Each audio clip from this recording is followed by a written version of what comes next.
Latviyaga o'qishga kirish va kelish aslida qiyin emas, lekin ko'pchilik qayerdan boshlashni bilmaydi. Bugun sizga noldan boshlab mana shu butun jarayonni 5 bosqichda tushuntirib beraman. Agar siz ham Latviyada o'qishni rejalashtirayotgan bo'lsangiz, bu video aynan siz uchun. Assalomu alaykum, men ismim Nasrbek Mirzayev. Men Latviya talabasi sifatida bu yerda yashayman va talabalarga Latviyaga o'qishga kirishida va kelishida yordam beraman. Ko'pchilik menga konsalting xizmatimdan foydalanmoqchi bo'lib yozishgan edi va o'qishda ma'lumot olishgan edi. Eng beradigan birinchi savollari bu qayerdan boshlaymiz, nimadan boshlaymiz endi aka deb ko'pchilik so'rashadi.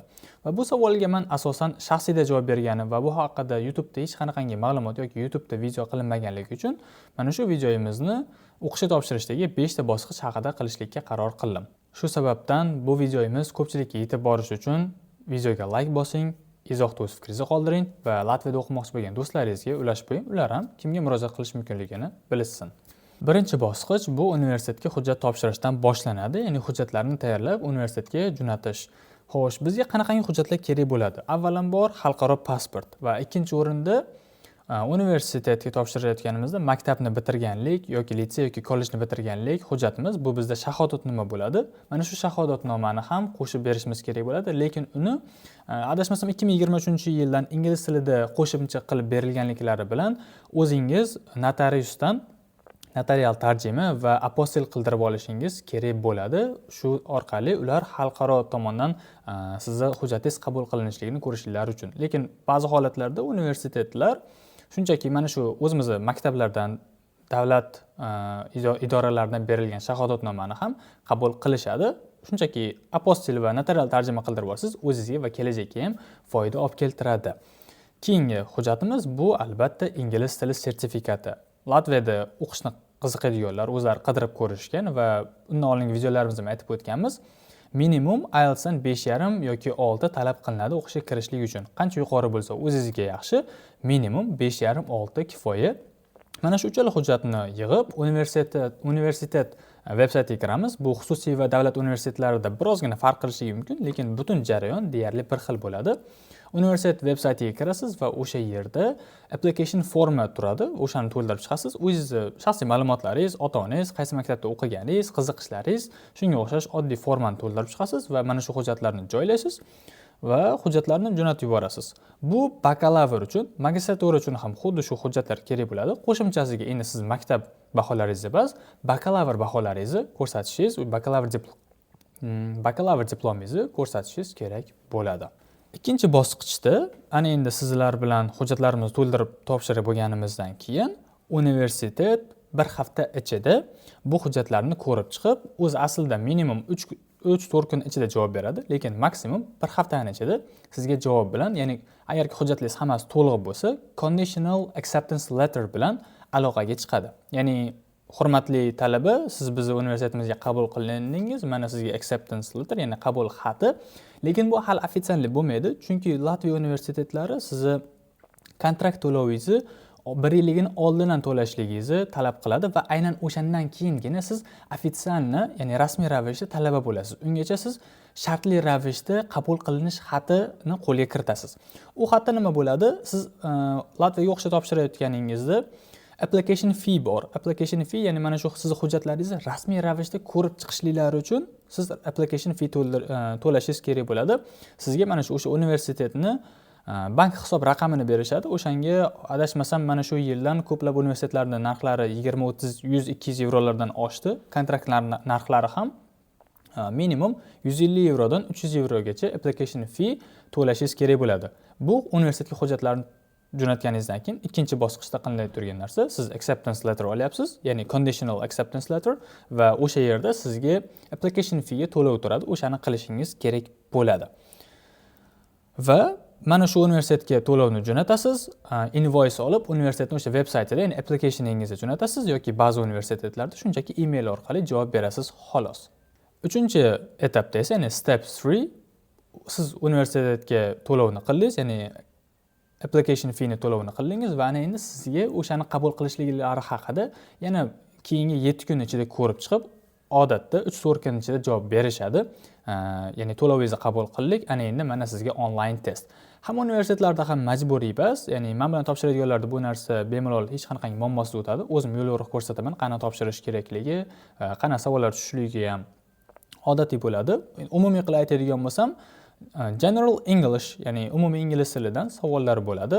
Listening yoki writing bo'lmaydi. Shunchaki sizni umumiy ingliz tilingiz mana shu oddiygina testni yechishga ham yetadimi yoki yo'qmi, o'zlaricha ko'rib olishadi. Ya'ni ba'zi davlatlarnikiga o'xshab ichki imtihon unchalik qiyin bo'lmaydi. Bu shunchaki sizni minimum o'rtacha bilim ballingizni tekshirib olishlik uchun. Lekin bu degani xavotir olmaslik kerak yoki shunchaki qarash kerak degan emas. Jiddiy qaranglar. Qancha yaxshi ball olsanglar, o'zingizlarga yaxshi deb maslahat beramiz.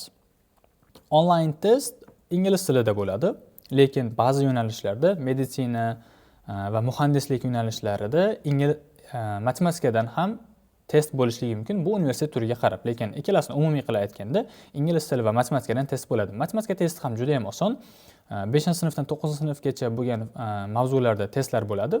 Bu 2025-yil holatdagi ma'lumot, 2026-yildagi qabul yozdagisi endi bo'ladi va balki shunisida 11-sinfgacha bo'lgan testlar ham qilishliklari mumkin. Lekin shu paytgacha testlardan yiqilgan odamlar soni juda ham kam, chunki testlar haqiqatan ham oson.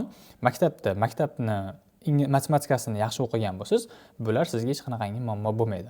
Endi ko'pchilik internetda aytadigan bo'lsak, cheating qilib, ya'ni allagan holatlarda har xil AI botlardan, sun'iy intellektdan foydalanib o'tganlar ham bor, lekin bu tavsiya berilmaydi. Chunki universitet birga bir video orqali mana shu testni olib turganligingizni ko'rib tursa va mana shu orqali ishlaganingizni bilib qolsa, sizni shunchaki applicationingizni chetlashtirib yuborishi yoki yopib yuborishligi mumkin. Bunaqangi holatlar kam, lekin har ehtimolga qarshi aytib o'tdim, o'z ehtiyotchoringizni ko'rib qilasiz. Chunki ba'zi talabalar bor. Yaqinda eshitdim, intervyu bo'lgan paytida, ya'ni onlayn suhbat qilishadi. Bir o'rtada uni ham aytib o'tib ketaman. Suhbat qanaqangi bo'ladi? Sizdan shunchaki mana shu universitetga topshiryapsiz ekan, maqsadingiz nima? Nimaga bu yo'nalishga tanladingiz? Nimaga bu universitetni tanladingiz? O'shalar haqida shunchaki ma'lumot berishingiz kerak. O'rtacha 5 minutgacha boradigan kichik intervyu bo'ladi yoki shunaqangi onlayn test paytida ko'zi kamera vaqtida bo'lsa, ko'zi biroz aqa-baqa qarab qolganligi uchun yoki ko'zini kameradan uzganligi uchun yoki xayolini aqa-baqa qaratganligi uchun kimdandir ko'chiryapti yoki kimdir unga javob aytib beryapti deb o'ylab, shunchaki uni intervyu holatidan chiqarib yuborishgan holatlari ham bo'lgan. Bu juda ham kam holatlarda uchraydigan holat, lekin baribir uchrab turadi. Mana shu bizni 3-stepimiz edi. Ya'ni 3-holatimiz, 3-bosqichimizda test topshirib, testdan keyingi holatimiz ana endi bu 4-bosqich bo'ladi va bu yerda o'sha mana muhim bosqichlar boshlanadi. Sababi siz mana acceptance letter oldingiz, undan keyin siz application fee to'ladingiz va mana endi onlayn test bo'ldi. Agar mana shu uchalasidan o'zi muvaffaqiyatli o'tgan bo'lsangiz, asosan deyarli hamma mana shu joyda muvaffaqiyatli o'tadi va undan keyin esa universitet sizga onlayn testdan ham yaxshi o'tganligingizni tasdiqlovchi xabarni yetguncha yana javob berishadi. Plus minus 3 haftaning ichida mana shu javoblarni olasiz va ana endi sizda kontrakt uchun invoice keladi. Invoice o'zbekchasi aytadigan bo'lsak, hisob raqam mana shu narsaga to'lovni qilib qo'ying degan xabar keladi. Buning uchun ham muddat berishadi va siz mana shu berilgan muddat ichida o'qish uchun kontrakt to'lovini to'lashingiz kerak bo'ladi, bank orqali albatta. Va mana shu kontraktni to'laganingizdan keyin sizga mana shu kontrakt bilan birga sizga acceptance letterni ham jo'natishadi va mana shunga siz qo'l qo'yib onlayn formatda yoki chiqartirib olib qo'l qo'yib, ya'ni uni skaner qilib email orqali yoki shu veb-saytdagi applicationingiz orqali jo'natib berishingiz kerak bo'ladi. Va mana shundan keyin xususiy universitetlarda asosan mana shu vaqt birozgina ko'p vaqt oladi, 1,5 oycha oladi. Sizni mana shu kontrakt to'laganingizdan keyin sizga ofitsialniy ravishda viza hujjatlaringizni tayyorlab berishligi uchun mana shu etap sizda eng muhim va eng sabrli bo'lishingizni talab qiladigan etap bo'ladi. Shu sababdan ham iloji boricha mana shu universitet, ya'ni maktab bitirishingizdan oldin o'sha hujjatlaringizni tayyorlab tursangiz, maktabingiz bitirishingizga yaqin yoki shahodatnomangizni qo'lingizga olishingiz bilan hujjat topshirilsa, sizni hujjatlaringiz tayyor bo'lishi va siz vizaga kirib chiqish vaqtingiz ham birozgina oldinroq bo'ladi. Ya'ni o'qishingiz boshlangandan keyin bo'lmaydi. Sababi o'qish boshlangandan keyin kelsangiz, agarki joylar to'lib qolgan bo'lsa yoki o'qish fanlar ancha oldin boshlanib ketib qolgan bo'lsa, siz o'sha fanlarga qo'shib yuborishlik qiyin bo'ladi davlat universitetlarida. Shu sababdan vaqtdan harakatni boshlagan o'zimizga foyda. 4-bosqichimiz universitetdan kontrakt invoice-ni olib va kontraktni to'lashdan iborat bo'ladi va bu xususiy universitetlarda 1-1,5 oygacha vaqt oladi. Davlat universitetlarida umumiy holatlarda 2 haftagacha boradi. Agarki o'quvchilar soni juda ham ko'payib ketmagan bo'lsa, o'rtacha 2 haftaning ichida bizga hujjatlarni taqdim etib, mana sizning hujjatlaringiz tayyor, ana endi vizaga hujjatlarni to'plasangiz bo'ladi degan xabar bilan chiqishadi. Ana endi mana shu 5-bosqichda deydigan bo'lsak, siz hamma narsani qildingiz, siz acceptance letterni ham oldingiz va agreement letterni ham ularga jo'natdingiz. Ular hammasini olganidan keyin ular o'zini bazasiga, ya'ni Latviya Yevropa ittifoqida bo'lganligi uchun sizga invitation number berishlari kerak bo'ladi. Ya'ni bu sizga chaqiruv qog'ozi, o'zbek tilida aytganda, Latviyada o'qishga kirishligingizni ofitsial ko'rsatuvchi chaqiruv qog'ozi raqami va sizga o'sha universitetda o'qiyotganligingiz o'qish shartnomasi desa bo'ladi. O'sha o'qish shartnomasini berishadi. Mana shu ikkita hujjat asosiylari bo'ladi va undan keyingi holatda biz viza hujjatlarini tayyorlab, rasm, vizaga ochirt olish va sug'urtalash shunaqangi ishlar bilan shug'ullanib, vizaga ochirt bilan shug'ullansak bo'ladi 5-bosqichga yetib kelganimizda va keyin vizaga topshiriladi va final 14 kun ichida vizangiz qo'lingizda. Aslida unchalik qiyin ham emas yoki juda bo'rttirish shart emas, shunchaki ko'pchilik talabalarga mana shu etaplar ko'pincha qiziq bo'ladi, sababi birinchi marta ishlayotgan bo'lishadi. Bu har qanday konsalting bo'lsin, xoh man bo'lay, xoh boshqa bo'lsin, baribir inson qiziqadi, tabiatimizda bor. Qaysi etajda ketyapti, qaysi holatda, mana shundan keyin nima bo'ladi, undan oldin nima bo'ladi, agar o'rtada hujjatda nimadir noto'g'ri ketib qolsa nima bo'ladi, bunga talabalar qiziqishadi va bu tabiiy hol. O'zim ham qiziqqanman topshirayotgan vaqtimda.